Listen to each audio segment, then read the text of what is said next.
The shaking started in my chest before it reached my hands. I remember standing in the kitchen, watching the light above the stove flicker the way it always did when it rained. My son, Zaid, had been complaining about his stomach since dinner. At first I thought it was gas, maybe something he'd eaten at school. Kids get stomach aches. I told myself that the way you tell yourself a lot of things when you're a mother alone, when the margin for error feels razor thin, it's nothing, he'll be fine. But then I looked at his face. He was curled on the couch with his knees pulled to his chest, and his face, God, his face was the color of old paper, that warm bronze I loved, gone. His lips pressed tight in the way children do when they're trying not to frighten you. He was 9 years old and he was protecting me. His small voice came out barely above a breath. "Mom, it hurts." Something ancient, an animal, woke up inside me. I grabbed my phone and dialed for a ride. The app spun. No drivers. I refreshed it. No drivers. I stood in my hallway with the phone in both hands, my son whimpering from the next room, and I felt the walls of the apartment shrink 2 inches in every direction. My car had died 3 days earlier. Engine blown, no warning, just a cloud of smoke in the parking lot of a grocery store and a repair bill I couldn't breathe through. I had been managing, borrowing rides, walking where I could, telling myself it was temporary. Everything in my life at that point felt temporary. I was always one emergency away from a crisis.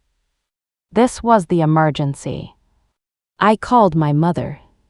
She answered on the 3rd ring. I could hear the television in the background, the low murmur of a game show, the sound of a house that was warm and unhurried. I told myself she just needed to hear the urgency in my voice. She was my mother, of course she would come. "What is it?" Not hello, not is everything okay, just what is it, like I was an inconvenience she was allowing to proceed. "Mom, I need the car, please. Zaid is in pain. I think something is really wrong. I need to get him to the hospital now." The pause that followed lasted only 2 seconds, maybe 3, but I have replayed it so many times since then that it feels infinite. In that pause lived every version of my mother I had ever hoped for and every version she had always been. Then the sigh. "Not my problem, figure it out. Your sister has an important meeting, she needs the car."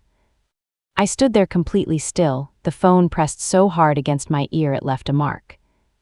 "Mom," my voice came out quieter than I intended, "he's 9. And your sister's career matters, don't start this again." In the background I heard my sister's voice, distant and untroubled, "Tell her I can't be late." I didn't yell, I didn't cry, I didn't beg, even though some part of me wanted to fall to my knees right there on that kitchen floor. I just said, "Okay," very quietly, and I hung up. I stood for a moment in the silence of my own apartment. My son called for me from the other room. I walked to him, covered him with the blanket from the armchair, pushed the hair back from his forehead and told him I was working on it, that he was going to be fine. Then I walked back to the hallway and stood with my phone in my shaking hands, and I made a decision. Not a dramatic decision, not a loud one, just a small, terrible, permanent one. The kind that doesn't feel like a decision at all, it just feels like seeing clearly for the first time. I refreshed the ride app one more time. Nothing. I grabbed Zaid's shoes and my keys and walked across the hall. I knocked on Mr. Khan's door like I was trying to come through it. He opened it in his house clothes, startled. He looked past me and saw my son, pale and folded against my side. He didn't ask a single question. "Get in." The drive to the hospital is a blur of red lights and my own breathing. I sat in the back with Zaid's head in my lap, one hand on his back, watching his chest rise and fall. Every few minutes he'd go quiet in a way that wasn't sleep, and I'd squeeze his shoulder and say his name and he'd murmur something back and I'd breathe again. "Stay with me, baby, just a little more." When we arrived, the triage nurse took one look at him and he was taken back immediately. I signed papers I don't remember signing. I sat in a chair under fluorescent lights and held my elbows in my hands and waited. Hours. A doctor came out eventually. His expression was serious in a way that makes you feel the floor beneath your feet. "You brought him just in time," he said. "If you had waited another hour, this could have been very different." I nodded, I said thank you, I sat back down. And that's when the full weight of the night landed on me. Not in grief, not in relief, in clarity. The kind of clarity that comes when a fever breaks, when the fog that you've been walking through your entire life suddenly lifts and you see the landscape around you for what it actually is. She needs the car. He was 9 years old, doubled over in pain, and they didn't hesitate. I had seen this pattern before. That was the part that broke something open in me as I sat in that hospital waiting room, listening to the hum of machines and the distant PA system. I had seen this before, not the crisis, not the hospital, but the choice. I had been watching them make that same choice my entire life, just at a lower volume. Her school trips mattered more, her birthdays were bigger events, her mistakes were understandable, mine were disrespectful, her future was an investment, mine was an inconvenience. I had learned so early to stop expecting, to stay small, to need very little. I had gotten so good at it that I thought I had made peace with it. I thought I had metabolized the rejection into something manageable. But you cannot make peace with something that never stops happening. 38 missed calls by the time morning came. I sat beside my son's hospital bed with my phone face up on the blanket, watching the number climb. 38, 50, 60, I didn't pick up. I read the messages instead. My mother, call me back immediately. My father, you're being dramatic again. My sister, you better not make this about you. I almost laughed. There was something almost beautiful about how perfectly they had revealed themselves. No fear for Zaid. No, how is he okay, I'm so sorry. Just control and defensiveness, and my sister making sure I understood that the performance of her life was not to be interrupted by the reality of mine. I put the phone down and looked at my son sleeping, the IV taped carefully to his small arm, his eyelashes resting on his cheeks. This child who had whispered, "Mom, it hurts," like he was afraid of burdening me. I picked up a notebook from my bag. I started writing. Names, dates, moments, every time they had chosen her, every time I had gone quiet. I had spent years thinking that if I just stayed patient, just proved myself, just needed less, they would eventually see me. I had spent years trying to be understood. Sitting in that hospital room with the sun coming up gray through the window, I realized that was never the point. The point was to be done. When Zaid was discharged, I didn't go home. I booked a small rental for a few days. I needed stillness more than I needed my apartment, more than I needed the routines and the ordinary objects of a life I suddenly saw differently. The first night, while Zaid slept in the next room, I sat at the kitchen table with my laptop. I don't know what made me check, instinct, or maybe years of small suspicions that I had never let myself follow all the way to their conclusion.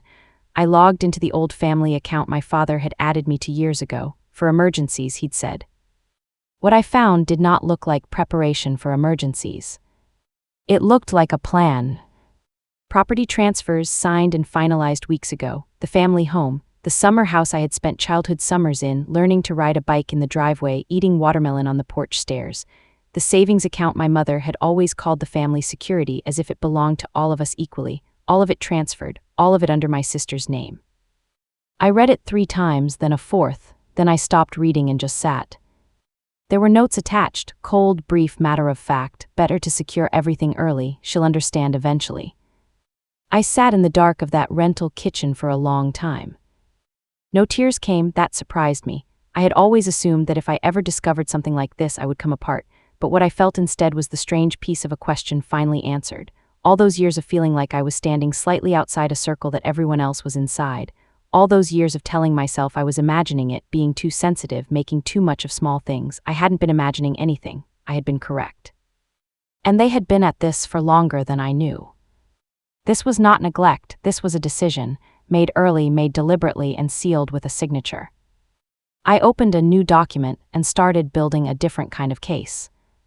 I let them keep calling, I let the voicemails stack up. I watched my mother's tone move from irritated to worried to something almost soft, a register I barely recognized. My father tried authority first, then concern, which in him sounded like authority wearing a different jacket. My sister called once. She didn't apologize. I hadn't expected her to. I wasn't answering because I needed time. I needed legal consultations scheduled quietly, financial records assembled carefully, everything documented and verified before I made a single move. I used accounts they didn't have access to. I left no trail they could find and spin into their own narrative. They thought I was licking my wounds. They thought the silence meant surrender. That assumption, more than anything, was the most useful FT they ever gave me. 3 weeks later, I sent a single message: "We can talk, come over tomorrow." No anger, no questions, exactly what they expected. They arrived on time. My mother walked in already composing her expression into something maternal. My father stood slightly behind her, stiff and certain. My sister came last, barely off her phone. I kept my voice level. "Sit." They sat. A moment of silence hung in the room. Then my mother reached for my hand with her soft new voice and said I had overreacted, that they had been worried, that I needed to understand how things worked. I slid the folder across the table. The room changed. I watched their faces as they turned the pages. Confusion first, the genuine, blinking kind, then recognition, then something sharper, something defensive, something afraid. My sister looked up. Where did you get this? I didn't answer. I tapped my phone once, a soft click in the quiet room. My father's head snapped toward it. What was that? Nothing, I said, just making sure we don't forget anything from this conversation. Silence. My father cleared his throat. This doesn't mean what you think it does. My mother's hands were unsteady now, flipping through the pages a second time. We were protecting the family. You've always been unpredictable. Unpredictable, I held very still. My sister leaned back in her chair and something reckless crossed her face, the confidence of someone who has never really had to account for themselves. Let's not pretend. You were never going to handle responsibility like I do. I tapped my phone again, held her gaze. Say that again. She hesitated, too late. My father slapped his hand flat on the table. Enough of this, we did what was best. For who? I asked. Nobody answered. I slid the last document across. This was the one they hadn't seen before, the formal legal notice, the documented challenges, the process already in motion. My father picked it up. The color left his face in stages, the way water drains. What is this? A formal notice, I said. Everything you transferred without my consent has been legally challenged. My mother's voice broke. You would. I already did. My sister stood up. You're going to destroy this family over money. I looked at her for a long moment, then I said it quietly, without heat, without performance. No, you did that. I'm just finishing what you started. The calls that came after were different, softer. My mother's voicemails now ran 3 and 4 minutes long, her voice carrying textures I had never heard in it before, something close to grief, maybe, or the first real understanding that I was not coming back to the shape they had built for me. The legal process moved slowly, the way it always does. Some things were reversed, some weren't, but that isn't really the point of this story. The money was never really the point. One evening, weeks later, I was sitting on the couch in my apartment.